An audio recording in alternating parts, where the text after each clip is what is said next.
নবী করিম সাল্লাল্লাহু আলাইহি ওয়াসাল্লাম যেভাবে মোনাজাত ধরার নির্দেশ দিয়েছেন, রাসূলুল্লাহ সাল্লাল্লাহু আলাইহি ওয়াসাল্লাম দুনিয়া ও আখেরাতের মঙ্গলের জন্য নিম্নোক্ত মুনাজাত করতে উপদেশ দিয়েছেন।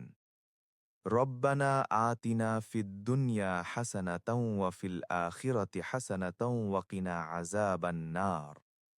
অর্থ: হে আমাদের পালনকর্তা, আমাদেরকে ইহকালের মঙ্গল এবং পরকালের শান্তি দান করুন, এবং আমাদেরকে দোজখের আগুন হতে রক্ষা করুন।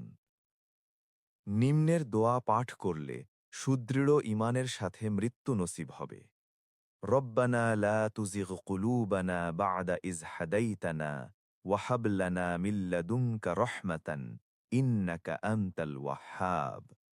অর্থ: হে আমাদের প্রতিপালক, সঠিক সরল পথ প্রদর্শনের পর আমাদের অন্তরকে বাঁকা করে দিবেন না, এবং আপনার পক্ষ হতে আমাদেরকে অনুগ্রহ দান করুন।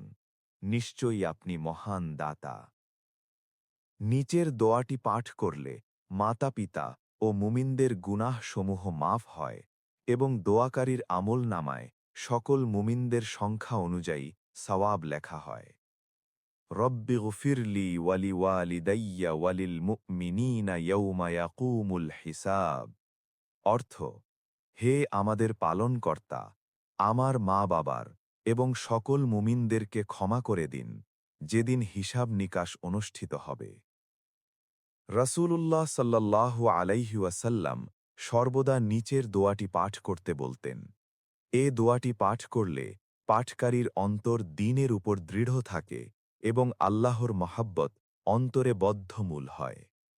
আল্লাহুম্মা ইয়া মুকাল্লিবাল কুলুবি সাব্বিত কুলুবানা আলা দীনিক। অর্থ: হে আল্লাহ, হে অন্তরসমূহ আবর্তনকারী, আমাদের অন্তরকে আপনার দ্বীনের উপর দৃঢ় রাখুন। আরও কয়েকটি দোয়া নিচে দেওয়া হল, যেগুলো নিয়মিত পাঠ করলে ঈমান মজবুত হয়, অন্তরে নূর পয়দা হয়, সকল দোষ ত্রুটি আল্লাহ পাক গোপন করে রাখেন, এবং ঈমানের সাথে মৃত্যু নসিব হয় ও পরকালের কঠিন আযাব হতে মুক্তির কারণ হয়। রব্বানা ফাগফির লানা যুনুবানা ওয়াকাফির আন্না সাইয়্যাতিনা ওয়া তাওয়াফফানা মা'আল আবরার। অর্থ: হে আমাদের পালনকর্তা, আমাদের সকল গুনাহ মাফ করে দিন এবং আমাদের দোষ ত্রুটি দূর করে দিন, আর নেক লোকদের সাথে আমাদের মৃত্যু দান করুন। রব্বানা ইন্নানা আমান্না ফাগফির লানা যুনুবানা ওয়া কিনা আযাবান নার। অর্থ: হে আমাদের প্রভু, নিশ্চয়ই আমরা ঈমান এনেছি, অতএব আমাদের গুনাহসমূহ মাফ করে দিন এবং আমাদেরকে দোজখের আযাব হতে রক্ষা করুন। রব্বিগফিরলি ওয়া তুব আলাইয়া ইন্নাকা আনতাত তাওয়াবুর রহিম। অর্থ: হে আমার পরওয়ারদিগার, আমার গুনাহসমূহ মাফ করে দিন এবং আমার তওবা কবুল করুন, নিশ্চয়ই আপনি তওবা কবুলকারী করুণাময়।